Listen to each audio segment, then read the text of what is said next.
Hello বন্ধুরা, welcome back to my channel Sheikh Afsana. আজকে তোমাদের সাথে অনেক দিন পরে একটা ব্লগ ভিডিও শেয়ার করছি। তার সকাল থেকে সারাদিন আমি রাত পর্যন্ত কী কী করি সেটাই তোমাদের সাথে শেয়ার করার চেষ্টা করছি। তো দেখতে থাকবে পুরো ভিডিওটা। আমি এখানে প্রথমেই সকালবেলা ঘুম থেকে উঠে আমাদের যেখানে মুরগি থাকে তার সামনেটা একটু ঝাঁট দিয়ে দিলাম, মানে ওই বাগানের দিকটায়। এবার ঝাঁট দিয়ে এখানে আমি পরিষ্কার করে তবে মুরগিগুলোকে ছাড়বো, নাহলে মুরগিগুলোকে আগে ছেড়ে দিলে ঝাঁট দিতে গেলে খুব প্রবলেম হয়। ওরা দৌড়োদৌড়ি করে তো নোংরাগুলো আবার উড়ে যায়। তো এখানে আমার ঝাঁট দেওয়া কমপ্লিট হয়ে গেছে, আমি এবার মুরগিগুলোকে ছেড়ে দেবো। তো মুরগিগুলো এখানে ছাড়া থাক, ওরা ফুটে প্রথমে কিছু খেয়ে নিই, তারপরে এদের খাবার দেবো। তো ততক্ষণে আমি এখানটায় ঝাঁট দিয়ে নিই ঘরের পাশটা। এখানে আমার মেয়ে খেলা করে তো সেই জন্য এখানটায় দিনে 2 থেকে 3 বার আমার ঝাঁট দিতে হয়। এখানে পাতা নোংরা যা থাকে ও সবসময় তুলে নিয়ে মুখে দিয়ে দেয়, তাই সবসময় এখানে ঝাঁট দিয়ে পরিষ্কার রাখার চেষ্টা করি। তো এবার আমার ঝাঁট দেওয়া কমপ্লিট, ঘরের কাজে হাত লাগাই। তো আমি এখানে রান্নাঘরটা গোছাচ্ছিলাম, থালা বাসনও ধুয়েছি, কিন্তু আমি ওখানে ভিডিওটা অন করতেই ভুলে গেছি। তারপরে দেখছি ভিডিওটা আমার অন করাই হয়নি। শ্বশুরমশাই মাছটা এনেছে, মাছটা বেঁচে এনেছে, কিন্তু মাছটাকে কেটে আনেনি, সেই জন্য ঘরে মাছ কাটতে খুবই অসুবিধা হয়। তো আমি এখানে ছুরি দিয়ে মাছগুলো কেটে নিচ্ছি, আর বটিটা নোংরা করব না। মাছগুলো আমার পিস করা হয়ে গেছে, এবার আমি মাছগুলো পরিষ্কার করে ভালো করে ধুয়ে নেব।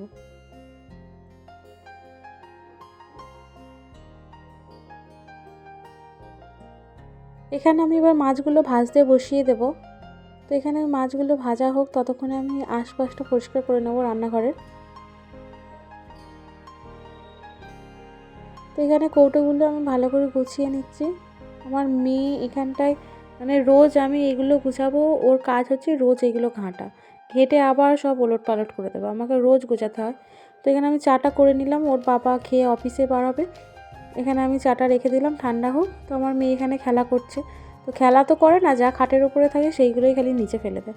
তো ওর বাবা একটু ওর সাথে খেলা করে নিল। তো সারাদিন ওর বাবাকে আর পায় নাই, সকালবেলা আর সেই সন্ধ্যেবেলা আসে। তো যতক্ষণ ওর বাবা ঘরে থাকে ততক্ষণ ওর বাবার কাছ থেকে ও নড়েই না, ওর বাবার সাথেই খেলাধুলা করে বেশিরভাগ সময়, যতক্ষণ মানে ওর বাবা ঘরে থাকে। তো ওর বাবা এখানে চা খাচ্ছে, ও চা খাওয়ার জন্য জেদ করছে। তো গরম চা ওর বাবা খাইয়ে দিচ্ছে, তো ও খাবে না, ওকে আলাদা বাটিতে সেই জন্য একটু ঠান্ডা করে দিলাম। তো চাটা ও শুধুই খেয়ে নিচ্ছে, লাল চা বলেই দিলাম, দুধ চা হলে দিতাম না। তোর খেলনাগুলো আমি এখানে গুছিয়ে ঝাঁট দেওয়া শুরু করে দিলাম, ঘরটা গুছিয়ে নিচ্ছি।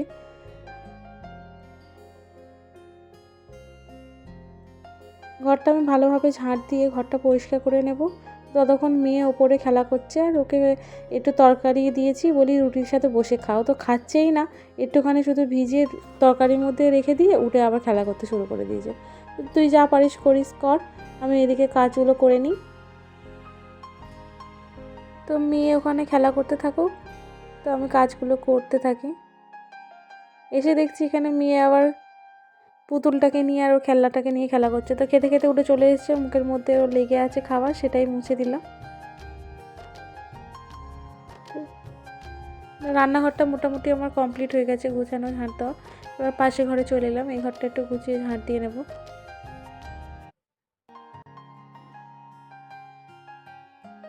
তো এখানে আমার ঝাঁট দেওয়া কমপ্লিট হয়ে গেছে। এবার ওর বাবা অফিস বেরোবে, অফিস বের হওয়ার আগেই আমি চেষ্টা করি ঘরগুলো ঝাঁট দিয়ে পরিষ্কার করে নেওয়ার। কারণ সবাই বলে ঘর থেকে কেউ বার হওয়ার আগে তো বাসি ঘর সবসময় ঝাঁট দিয়ে নিতে হয় সকালবেলা কাজে যাওয়ার আগে কেউ। তো ওটাই আমি রোজ রোজ তো আর হয় না, তো যেদিন হয় সময় সেদিন আমি কাজটা করে নেওয়ার চেষ্টা করি।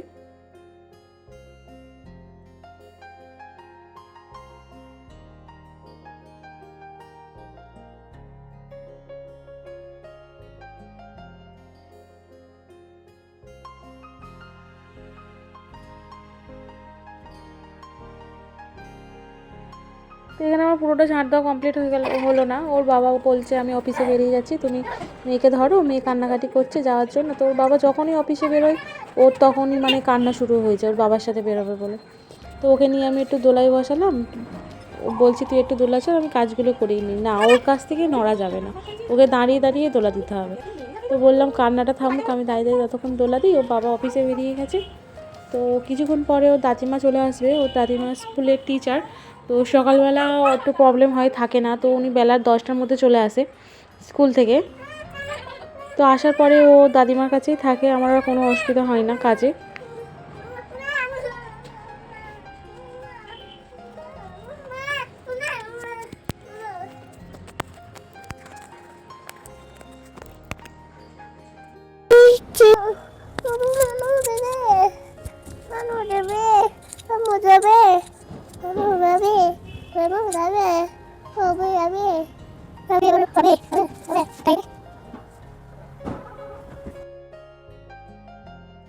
ওকে দোলা দিতে দিতে দেখছি ও দাদিমা চলে এসেছে। তো ওর দাদিমার কাছেই ও রয়েছে। আমি ততক্ষণ এই ঘরটাও পরিষ্কার করে বিছানাগুলো গুছিয়ে ঝাঁট দিতে শুরু করে দিই। ওর দাদিমা এবারে রান্নাটা বসিয়ে দেবে। আনাজটা করে দিয়েছি, ও দাদিমা স্কুল থেকে এসে রান্নাটা চাপিয়ে দেয়। তো ও দাদিমার কাছে থাকলে অতটা আমার অসুবিধা প্রবলেম কিছুই হয় না। এখানে আমি ঘরটাকে ভালো করে ঝাঁট দিয়ে নিচ্ছি। ঝাঁট দেওয়ার পরে আমি ঘরগুলো সব মুছে নেব।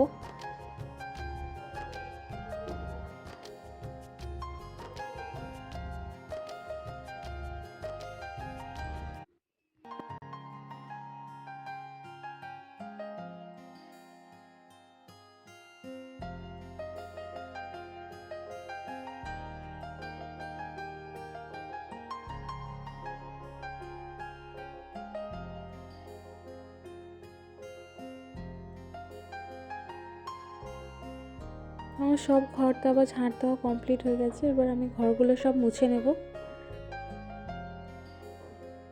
ঝাঁট দেওয়ার পরেই ঘরটা মোছার এনার্জিটা থাকে, দুপুরের দিকে আর অতটা এনার্জি থাকে না ঘর মোছার জন্য। তো তখন মনে হয় তাড়াতাড়ি কোনো রকমের গোসলটা করে মানে ফোনটা নিয়ে বসে পড়ি। তো যখন কাজ করতে থাকি তখন মনে হয় সব কাজগুলোই করে নিই। একবার যদি ফোন নিয়ে বসে পড়ি তখন আর কাজ করতে ইচ্ছা করে না। তো আমি যখন কাজ শুরু করি একেবারে মানে সব কাজগুলো করে নিয়েই তবে চান করে বা গোসল করে বসে থাকি। তো এখানে আমি সব ঘরগুলোই মুছে নেব। রান্নাঘরটা এখন মুছবো না, রান্নাঘরে যেহেতু রান্না হচ্ছে, তো আমি রান্না হয়ে গেলে দুপুরের দিকে ওটা মুছে একেবারে গোসল করে নেব। তো রান্নাঘরটা বাদ দিয়ে আমি সবই এখানে মুছে নিচ্ছি। তো সিঁড়ি ঘর মানে ঘর বারান্দা সবই মুছে নেব।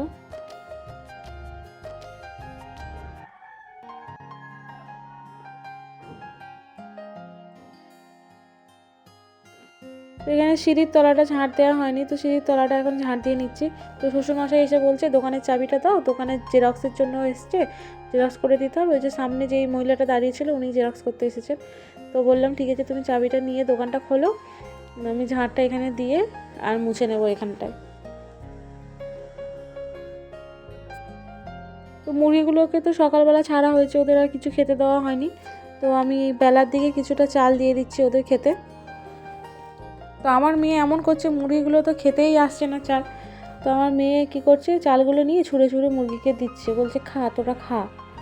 তো মুরগিগুলো তো আরও ভয়তে পালিয়ে যাচ্ছে। লাস্টে আমি উঠে এলাম আর ওকে বলছি তুমি চলে আসো, ও তো আসছেই না কিছুতে। তো ওর জ্বালায় সব মুরগিগুলোই চলে গেছে এখান থেকে। তাও ও চালগুলো নিয়ে মুরগিগুলোকে খেতে দিচ্ছে। তো আমার নিচের কাজ সব কমপ্লিট, ওপরে চলে এলাম জামা কাপড় ধুতে। তো এই শীতকালে রোদে বসে জামা কাপড় ধুতেই ভালো লাগে। নিজে বাথরুমে কাপড়টা ধুই না শীতকালে। তো শীতকালে যা জামা কাপড় হয় আজকে অল্পই হয়েছে, একদমই অল্প হয়েছে। জামা কাপড় বলতে শুধু মেয়েরই হয়, আর ওর বাবার অফিসে যায় সেই সব কাপড় জামাগুলো হয়। আমাদের মেয়েদের জামা কাপড় তো রোজকারের কাপড় রোজকার ধুয়ে নিই, আর এগুলো জমা হয় না। তো জামা কাপড়গুলো আমি এখানে শুকাতে দিয়ে দিলাম। শুকানোর পরে আজকে আবার যাবো একটু ডাক্তারখানায়। ডাক্তারখানায় যাবো একটাই কারণে, কারণ আমার রিপোর্ট করতে দেওয়া ছিল, সেই রিপোর্টগুলো হয়ে গেছে। তো ওখানে রিপোর্টটা নিয়ে একেবারে ডাক্তার দেখিয়ে ঘরে যাবে। তো আজকে আমার ভিডিওটা